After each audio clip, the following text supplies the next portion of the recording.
Let's speak to Joel Rubin. He's a former Deputy Assistant Secretary of State and former Jewish Outreach Director to Bernie Sanders' presidential campaign, and he speaks to us from Maryland. And we also have with us Matthew R.J. Brodsky, Senior Fellow at the Gold Institute for International Strategy in Washington, D.C. And Joel, let's start with you as a former State Department official. Just give us your main takeaway reaction to what we already know about what's in this book. My goodness, it's a real feast for the eyes, this book, Kalev. We basically see the corruption of the American presidency in full form. We see all the lines that have been obvious for the last several years filled in between those lines with data and details. The president used the power of his office to try to get a foreign government, China, in the public, in what we've been discussing publicly, to get China to help him win the White House again. He clearly used Ukraine to help him win the White House. He essentially has violated his oath repeatedly, not to mention a deep level of incompetence that John Bolton pointed out, a lack of knowledge about even Britain having nuclear weapons. So it's just devastating as a portrait of the American presidency and of Donald Trump. And John Bolton doesn't look good, I do want to add, for having sat on all of this information rather than gone public or blown the whistle or testified as he should have. Really, it's a bad mark for everybody that's been in this administration. All right, Matthew, I want you to respond. It sounds like Joel agrees, maybe the only time in his life with John Bolton, that President Trump is not fit to be president. What's your response, Matthew? Well, look, I mean, you're pointing this out. For political expediency, obviously the political left in the United States suddenly finds that Bolton is their hero, except wasn't important enough that they wanted to actually subpoena him to bring him in to testify on their second time they failed at trying to impeach the president. Look, I think if you're an ideologue like John Bolton is, I mean, everyone knows what his viewpoints have been. He's very well written on that before he joined the administration. He was a commentator on a popular American news network. His views were always out there. What you have in President Trump is not someone who is overly ideological. He sees himself more as a CEO presiding over different viewpoints in an administration.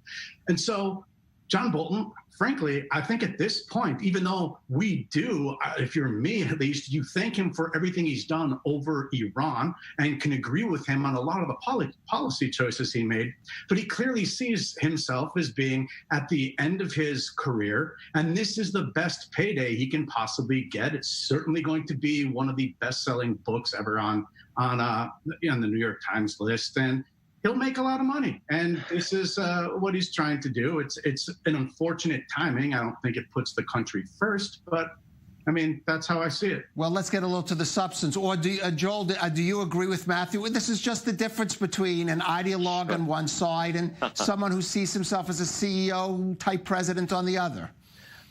Oh, not at all. If this was a company, the company would have gone bankrupt by now. The CEO is completely incompetent, and I appreciate Matt's point, but this is not the far left idealizing John Bolton. Make no bones about it. We are not happy with John Bolton failing to testify like our civil servants did to bring this out when he could have had a positive impact on the direction of the country. And this is not ideological. The irony here is that John Bolton quit because he couldn't get a full-on war with Iran out of Donald Trump. He didn't quit when he saw Donald Trump asking the Chinese to change the course of American democracy. He didn't quit when Donald Trump green-lighted concentration camps for Uyghurs in China. None of that seemed to offend him because he hoped he could get his war, and he didn't. So that's the only ideological split. But the rest of that is a deep corruption of the American democratic system. Well, I want you to respond, Matthew, but I do also want to ask you, do you accept what John Bolton is saying as truth, whatever his ideology, or do you agree with President Trump that he's lying in these instances?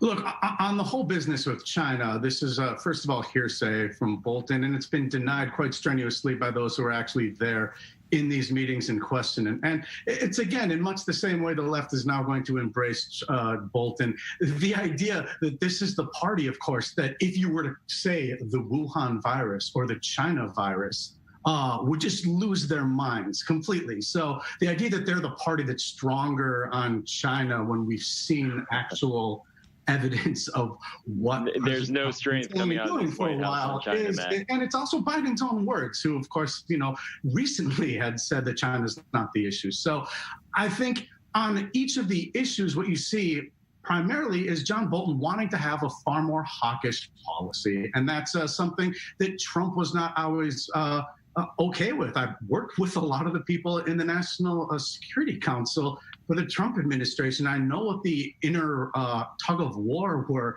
for sanctions and everything like that. And it wasn't that Bolton wanted to have a war. Joel, of course, knows that's absurd. Joel, he wanted, though, to kill the deal. He wrote columns about that, Matt. Before he joined the administration. So of course he wanted a war. I mean, this is not surprising. John Bolton wants a war with Iran. It's his public position. His position on wanting to, of course, bomb the nuclear reactor was during the zone of immunity before the program was this advanced. Number one. It was also based a lot on an assumption of a Democrat. But I think Biden would end up embracing the nuclear deal. I think here, though, here's the challenge, though, where Matt and I are definitely going to have a disagreement. And I respect Matt's views on this, and I enjoy this discussion. The concern we've got with John Bolton pointing out these issues right now is that we as a country have grossly incompetent leadership at the top. We have a coronavirus that's decimated our economy, killed over 100,000 Americans. And for 2 months, President Trump acted as if it was nothing to do. There was nothing to worry about. He was soliciting help from China, offering free benefits, offering good trade deals. Then all of a sudden he realizes this is bad politics. He's going to sound tough on China. It's all over the place. Okay, I want to give Matt, we have 20 seconds for you to respond. I do want to, really, literally 20 seconds. In the context of the time, what Trump was after was getting a trade deal with China after he was really tough on them. Obviously, the context changed when it turned to the coronavirus. And I think the evidence is quite clear of where Trump stands, and Bolton made his point clear as well. Well, gentlemen, I think these debates are going to continue when the full book comes out, and it looks like it is going to come out despite the White House's best efforts. Joel Rubin and Matthew Brodsky, thanks for joining us. Thanks. And we'll be right back after this break.